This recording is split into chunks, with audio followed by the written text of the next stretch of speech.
ڈھال ہے اور جہنم سے آزادی کا ایک اہم ذریعہ ہے۔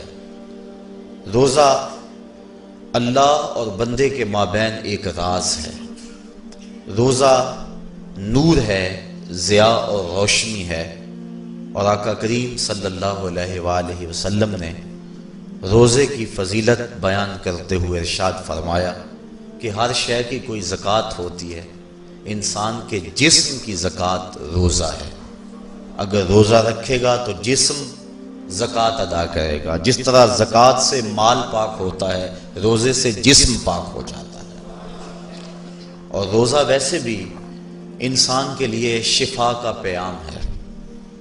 فرمایا کہ سحری کھایا کرو، چونکہ سحری کے کھانے کے اندر بھی اللہ نے برکت رکھی ہے۔ تو یہ ماہ صیام اپنے دامن میں برکتیں لے کر، رحمتیں لے کر نازل ہوتا ہے۔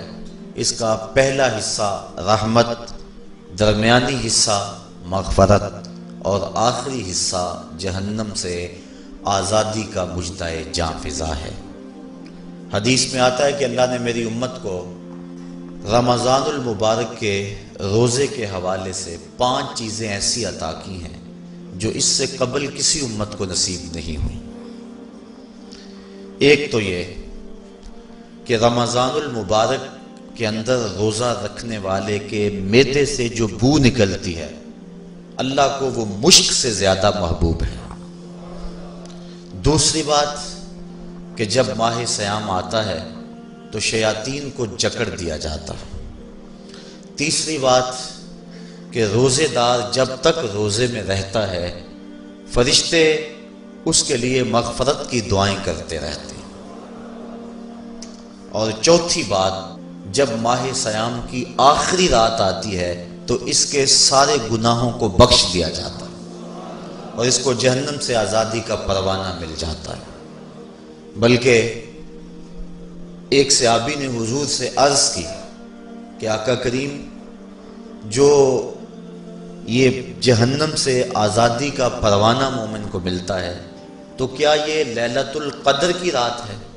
تو آقا کریم نے فرمایا نہیں، جب مزدور اپنی مزدوری مکمل کرتا ہے، جب اس کی دہاڑی پوری ہو جاتی ہے تو پھر اس کو اس کا مالک کچھ دیتا ہے، تو یہ جو اس کو بخشش اور مغفرت کا مژدہ جاں فضا دیا جاتا ہے، یہ اس کی مزدوری ہے۔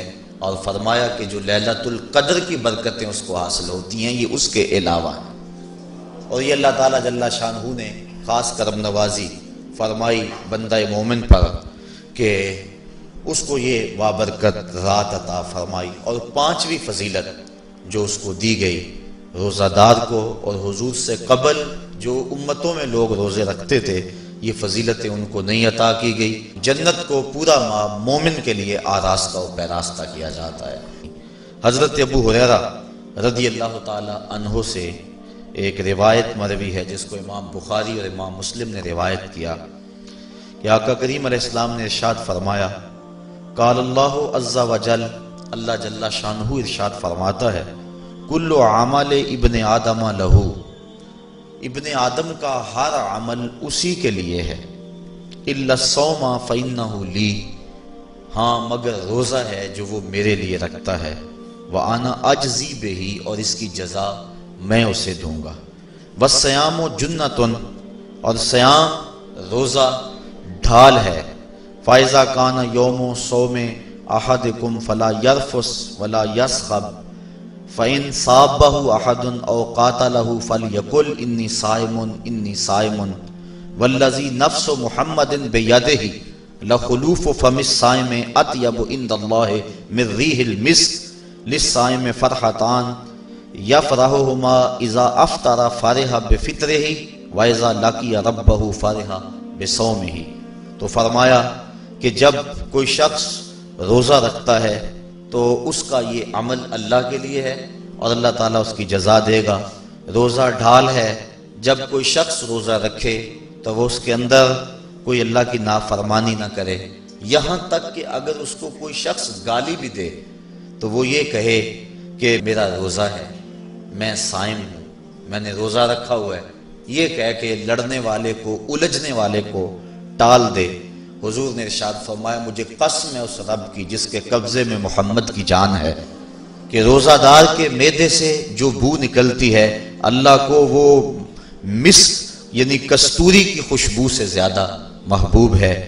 اور روزہ دار کے لیے دو خوشیاں ہیں، ایک خوشی اس کو اس وقت ملتی ہے جب وہ روزہ افطار کرتا ہے، اور دوسری خوشی اس کو اس وقت ملتی ہے جب اس روزے کے صلے میں اسے اپنے رب کا دیدار نصیب ہوگا۔ یہ بات ذہن میں رکھیں کہ اس دنیا پر سب سے بڑی دولت جو حضرت انسان کو دی گئی ہے وہ دولت ایمان ہے، اور قیامت کے دن سب سے بڑی دولت جو اہل ایمان کو دی جائے گی وہ اللہ تعالیٰ کا دیدار ہوگا۔ جنت کے حور و قصور، جنت کے محلات، جنت کی اعلی نصب نعمتیں، دنیا کی کوئی دولت اور دنیا کی کوئی نعمت جنت کی کسی نعمت کا مقابلہ نہیں کر سکتی، لیکن جنت